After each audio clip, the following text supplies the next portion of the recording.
Racing out at Hollywoodbets Durbanville on Tuesday, and it is a 9-race program that we can look forward to, with race number 1 set to get underway at 12:50 over the 1250-meter trip. And we begin proceedings with an open maiden that will kickstart the day's proceedings. I'm joined by Graham Hawkins on the line. And Graham, how are you doing? It's been a while since we touched base on the show, but how's everything going your side? All going well, thank you, Rahil, and good to be doing the show with you again. And yeah, looking forward, and maybe that's a little bit of a topical tip because Look Forward runs in race 2, but more about that later. Looking forward to this meeting, but it's a trappy race meeting. 6 very difficult races, in my opinion, 3 less so. But we'll unpack all of that as we go through the card. Yeah, it certainly doesn't look to be a straightforward card, but let's get into it. Race number 1, we've got a 2-to-1 favourite here in the form of Warwick from the Justin Snaith yard with Grant Verniekerk aboard. And having a look at the computer form comment from Justin Snaith, looking for further, follow next time out. It is 4-to-1 Hard Winter, 4-to-1 Snow Cloud, 6-to-1 into 5-to-1 Guarding the Wall, 7-to-1 and Better Bar. Those now, obviously those comments from Snaith sort of put you off number 1 Warwick, and then when you tend to look past him, it doesn't look quite easy because it's very, very trappy. Yeah, fortunately, this is not the first leg of the bipod. It's a bad race. Eight maidens in what it amounts to a maiden handicap. And of course, Warwick, number 1, is unraced. He's a Vercingetorix. He's got a pedigree.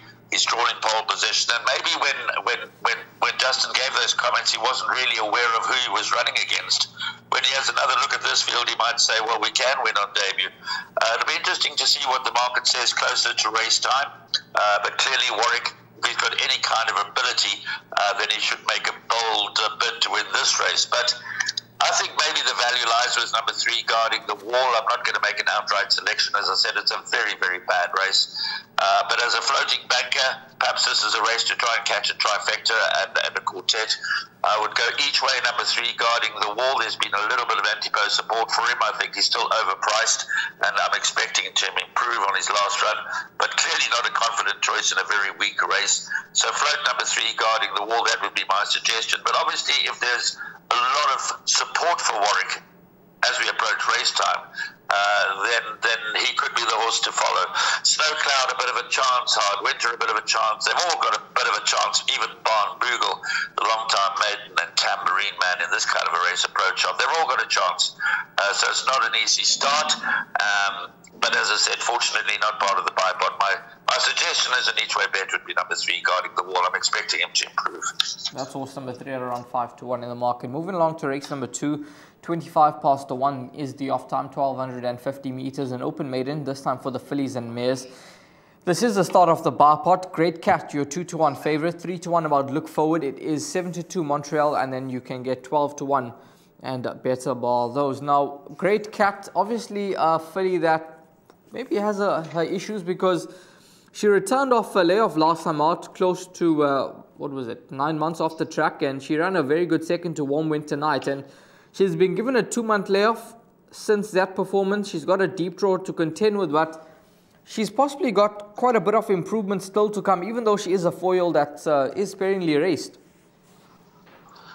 Yeah, look, I think she's clearly the best filly in the race, number 9, Great Cat. But as you say, as a 4-year-old, newly turned 4-year-old with only 3 runs to her name, last time I had a good second to Warm Winter Night. There are clearly issues. So if she arrives at the track in top shape, as I'm sure she will, for trainer Brett Crawford and the Hollywood Syndicate and Lou Kotwa, then Great Cat, even though she's got an awkward draw to overcome, has to be very much on the short list. I've gone with 3 horses as my suggestion for the opening leg of the bipod. Certainly going to include Richard Ferrier and another very good day at Hollywoodbets Durbanville over the weekend, riding half the card. He rides number 1, Look Forward, another battling maiden, having its 17 starters at 4 seconds and 2/3 previously. Last 2 runs at the course have been from hopeless draws, 11 out of 12 and 12 out of 13.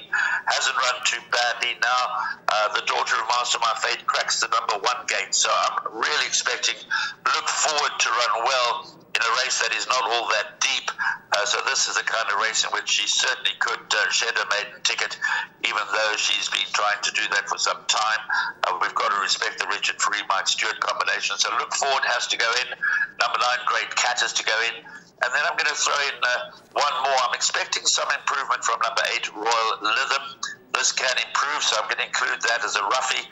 And then you've got to consider also number 6, Montreal. So those look the pick for me. In making a top choice, I'd probably go with number 1, Look Forward, because of the draw. But Great Cat, if she puts up her best performance and comes to the track in good shape after yet another rest, then she will be a tough competitor. Yeah, I agree with Graham there with regards to number 8, Royal Rhythm, because last time out it wasn't a bad performance, 5 lengths off them behind Lady Renee, and with the lightweight on the back once again at 16 to 1 in the market, she could certainly offer some decent value in the second race on the program. But number 9, Great Cat, if she improves on her last start, then she'll certainly be the one to beat. Moving along to race number 3, a maiden plate for fillies and mares over 1,400 meters. This is the start of the place accumulator. And Pineapple Mint Green is your 15 to 10 favorite. Wogug at 11 to 2, along with number 5, 6 to 1 about Ice Rain, 7 to 1 and Better Ball. Those now, Graham, this filly Purple Mint Green, Pineapple Mint Green, she looks to be the one that they all have to beat. And fair to say, a bank in the first leg of the PA. Banker in the first leg of the place accumulator, certainly, and I'm going with 3 consecutive bankers in the bipod races 3, 4, and 5, and I'm going to close out the bipod with fields in races 6 and 7. And the first of those 3 bankers here is number 2, Pineapple Mint Green. I think she's quite generously priced at 16 to 10. I don't often say that. She's cracked another good draw. She's been runner-up in her last 2 starts, coming along the right way. The 1,400 meters will suit her right down to the ground. Her last 2 seconds have been over 1,250 meters.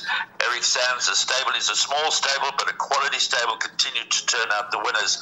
And so I'm with number 2, Pineapple Mint Green, in quite a strong way. If you go to the form line of the 7th of October, when they raced behind Girl Like Us, Pineapple Mint Green was beaten just a neck by Girl Like Us. Now behind her, and well behind her, was WSB, Sansa Stark, Ice Rain, and Wogug. And there was only 1 length covering those 4 runners. So, you know, any of them could improve sufficiently to fill the minor placing. WSB is, in fact, stable companion to Pineapple Mint Green, coming along the right way. Craig Zaki takes the right. So this could be a 1-2 for the Eric Sands stable. Lorena, that can improve as well. Go Like Flow, that form line has turned out quite well. So number 5, Lorena, the Justin States Grand Finica combination, that's got to be considered. This filly, and she's cracked a nice draw. So, but to cut it all short, I'm very much in the camp of number 2, Pineapple Mint Green. For me, place accumulator and bipod banker. Yeah, that's number 2 at around 15 to 10 in the market, and maybe a horse that you want to start your alt comes with on the day. Race number 4, the start of the pick 6. Maiden plate for fillies and mares, 1,800 meters the distance, 14:35 the off time, and Ellerix is the favorite at 15 to 10.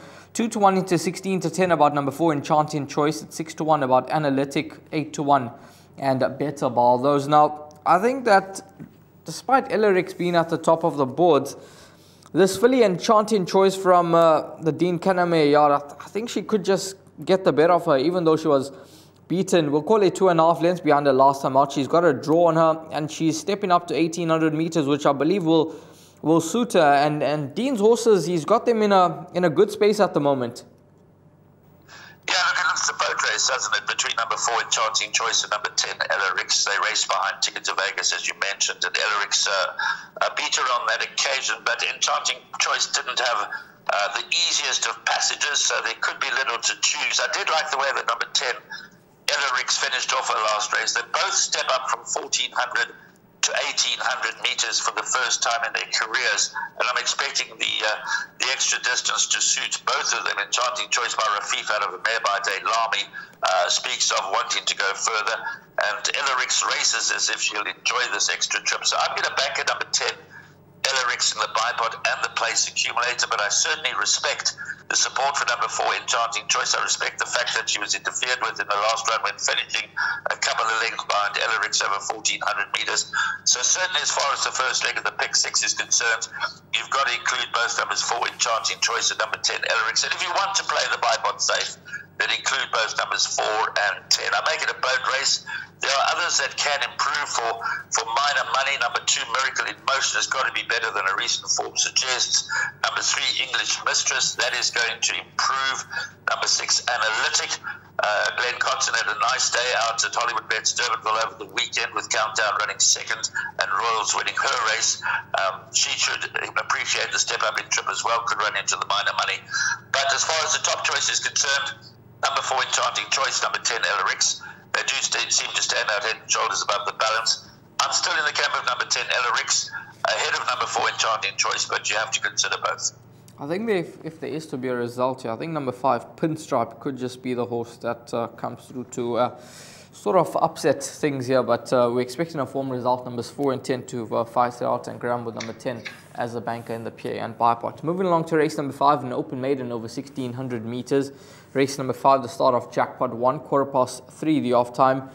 Etoile Falante is your 9 to 10 favorite, 3 to 1 Fly Futura, 8 to 1 and Better Bar. Those now, I must be honest, I'm not sold on that form line that this horse comes out from behind Master of Paris, who won, quite frankly, with zero form to speak of. So how that form line is going to hold up, I don't know. And Graham, I'm not sure what's your thoughts on the race, but it's not a race that I'll be happy to take 9 to 10 about this horse. Yeah, it's one of those races, you're either with the favourite or you go the field, because very much a firm favourite on the basis that there's very little form to go around amongst the rivals. As you say, ran second to Master of Paris last time. Will appreciate the step up in trip. Master of Paris was a shock winner. Master of Paris actually races in race 6. Was fitted with blinkers for the first time on that occasion, showed remarkable improvement. So what to make of the form line, that's difficult to know, but I can't find anything to oppose number 4 Etoile Filante with, so I'm going to go with the form. I'm going to bank number 4 Etoile Filante in my bipot. As I said, I've got 3 bipot bankers in a row, because I'm going field in the last 2 legs of the bipot, and that perp costs you around about 240 Rand as things stand. So that's my bipot play, 3 horses in the first, then 3 bankers and 2 fields. But as you say, whether we can trust the form of the last run, I'm not sure. But penultimate run was Steadfast, ran 7th behind Steadfast. I think Steadfast is going to run well at this meeting also. So what can upset the favourite? Well, Fly Futura, of course, is quite sharp in the market, considering it ran 10th of 15 first time out. Under 5 lengths behind All About Ronnie, though, so not too far behind, but well down the field. Started 100 to 1 on that occasion. Can improve clearly in this kind of lineup. Prime Venture can improve, as can Jovial. And then, obviously, Richard Faree's eye-catching booking aboard Williams Legacy. It's a maiden handicap. It's only got 52 to carry, but will carry plus 2 kilograms for Richard Faree services. But the form is horrendous. So, Williams Legacy is 8 to 1 because of the Faree factor. If somebody else was riding, it'll probably be 100 to 1. So I'm going to roll in with the favourite in 12 for Falante. I'm going to take the form on trust. But as you say, it could be suspect. We could be in for a surprise. If that happens, well, then I'll have to take it on the chin. But it's a case of it's either the favourite or the field, and I'm deciding to go with the favourites. Yeah, I'm gonna take a chance. I'm gonna take a stab in the dark here with number 6, Destiny's Angel. Last time out, returning off a layoff wall strip, much fitter, 56 on the back, receiving weight from most of the field. I think he can improve, being a 4-year-old that only had 7 starts a date. So at around 14 to 1, I'm gonna go each way on number 6, Destiny's Angel, and you heard from Graham. Number 4, Etoile Filante. He's going to be the narrow first choice, but just because there's lack of opposition in race number 5. We're moving along to race number 6, a Class 5 event over 1600 meters. And we've got Gentleman Joe, that is your narrow favorite, with Legal Chit Chat and Right Royal Mo. They're all at 33 to 10. Right Royal Mo has shortened from 4 to 1. 9 to 2 about Incredible. 9 to 2 Master of Paris. 12 to 1 and Better Bar. Those now, Gentleman Joe, his recent form is quite decent, running second to Rule of Thumb, and that form line is holding up very nicely. And then last time out, 3rd behind Katsu, where he was doing his best work at the finish, but it's sort of like they can't find the right trip for this horse, so there aren't any races over 2,000 meters, because it's been 2,000 meters, 1,600, 2,000, now back to 1,600 meters, so not quite sure what to make of that, but I think nonetheless he's going to run well. This horse number 2, Right Royal Mo, I think the step up in trip is going to be ideal for him, and despite him just winning his maiden last time out, I think he's got a lot of improvement to come.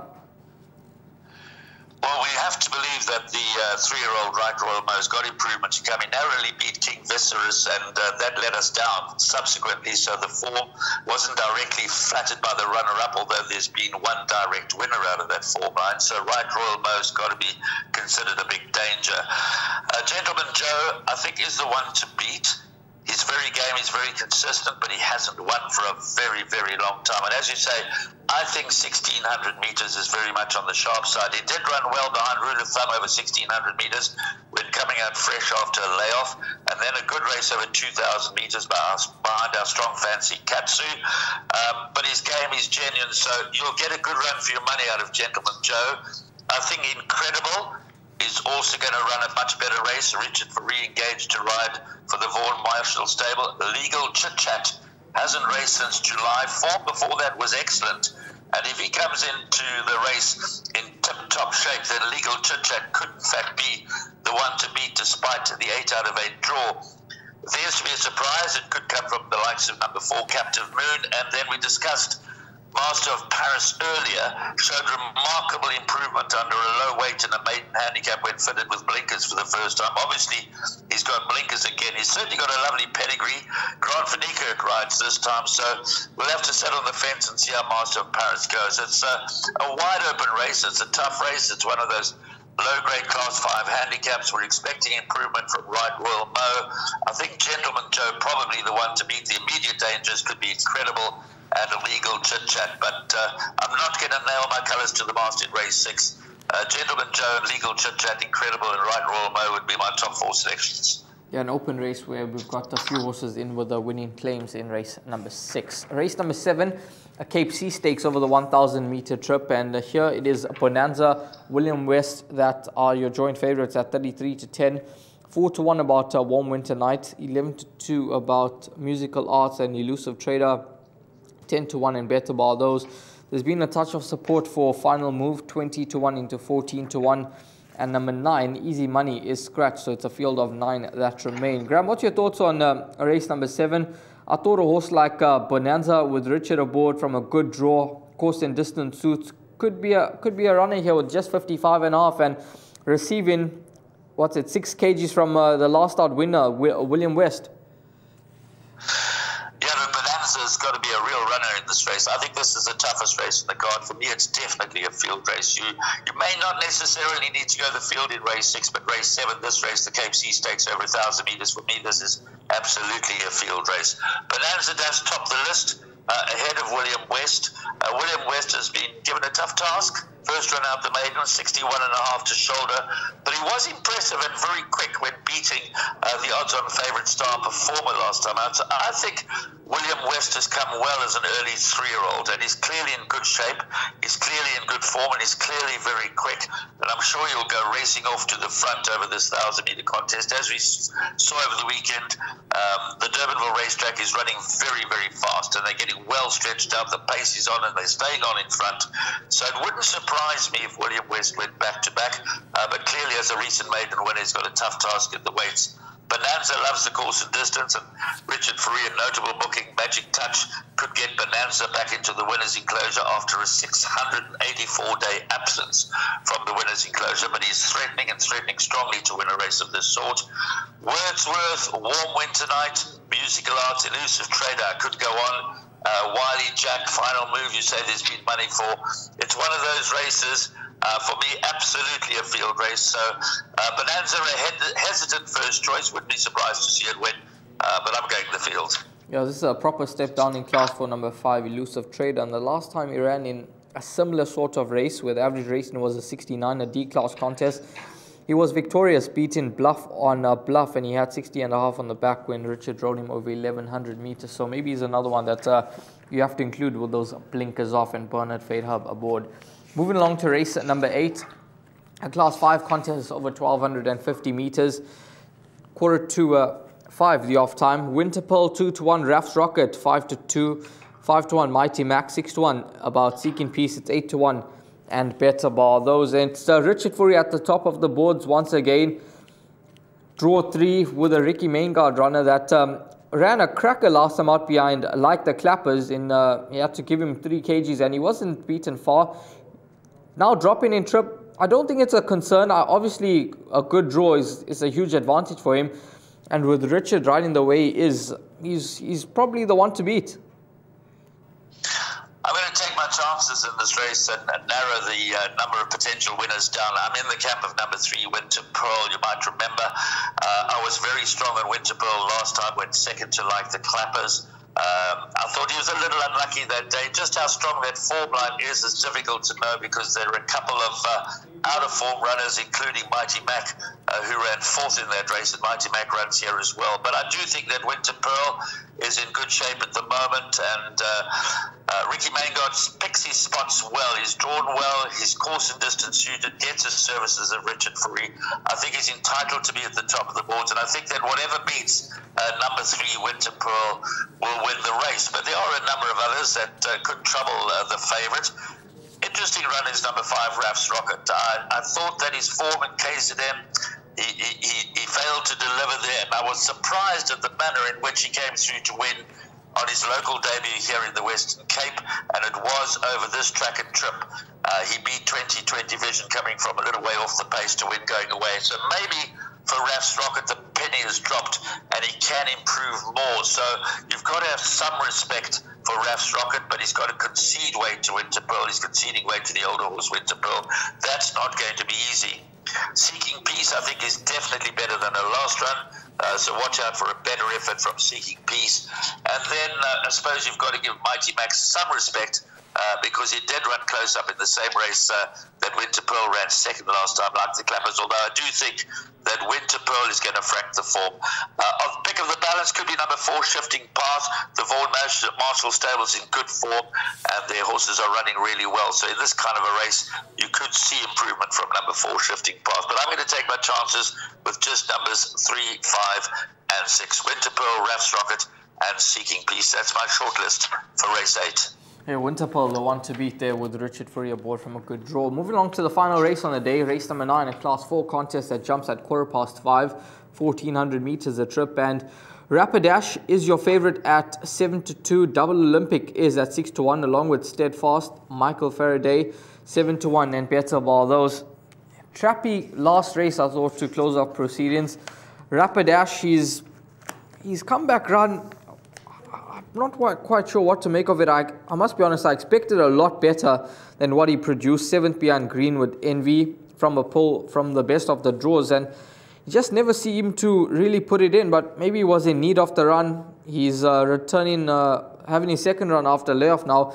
He's a horse that I think's got a lot of ability, but he just doesn't seem to be putting it in of late. And I'm hoping the second round off a rest and second round after Gelding just does the trick with him. Justin Snaith does have a strong hand here. Rapidash number 4 and Steadfast number 5. I fancy them both.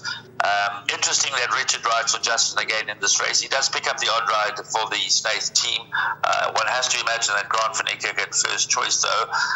So Rapidash seems to be the stable elect, but I wouldn't be surprised to see Steadfast upstage him. I think both are very much alive. This is another case of the young, promising 3-year-olds taking on the hard-knocking older horses, and there's quite a strong 3-year-old contingent here, including number 1 Double Olympic and number 2 Le Legionnaire. They can improve. Of course, we've already discussed Rapidash and Steadfast. Another 3-year-old with strong claims is number 7 Karandi from the Glen Cotson stable. Makes its first appearance in the Western Cape here, so that could certainly improve. King's Ransom, raiding from the Highveld, Candice Dawson.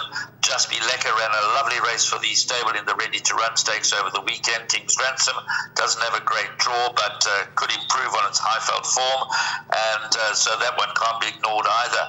Of the older horses, Michael Faraday is in good form and has strong claims in a race like this, so that's got to be considered. Fair Advantage, it's got to be better than her last run, normally quite consistent. So as you started off by saying, this is not an easy end to the day's racing, but I do think that Justin Snaith holds the aces with number 4 Rapidash and number 5 Steadfast. I do fancy a little bit of number 7 Karandi. I respect number 10 King's Ransom, and Double Olympic can certainly improve on that post-maiden effort, drawn in pole position. So you be the judge. Not an easy end to the day's racing. It's a competitive race. My top 2 choices, though, would be the Snaith team of Rapidash and Steadfast. Steadfast at around 6-1 could be some decent value if you are in the camp of this 3-year-old son of Kim the give me the green light in race number 9. Graham, thanks very much for your thoughts and your insight into the card on Tuesday, and hopefully we've managed to guide the guys in the right direction. Obviously that filly Pineapple Mint Green looks to be one of the better bets on the card, and then Winter Pearl could be a nice horse to include as well. And then we thought race number 4 could potentially be a 2-horse race. So there are races where the guys can go short in and where they need to go wide as well. Yeah, I think the first half of the card, you might have to take your chances there and go a little bit light in races 2, 3, 4 and 5. Maybe a little lighter in race 8, where we've identified Winter Pearl as the leading light there. But I think races 6, 7, 8 and 9, 6, 7 and 9 rather, I think those are quite trappy and could produce any kind of a result. It certainly could. 9 races on the program out at Hollywoodbets Durbanville on Tuesday. Hopefully Graham and myself have managed to guide you in the right direction, and it's a profitable day's racing for you.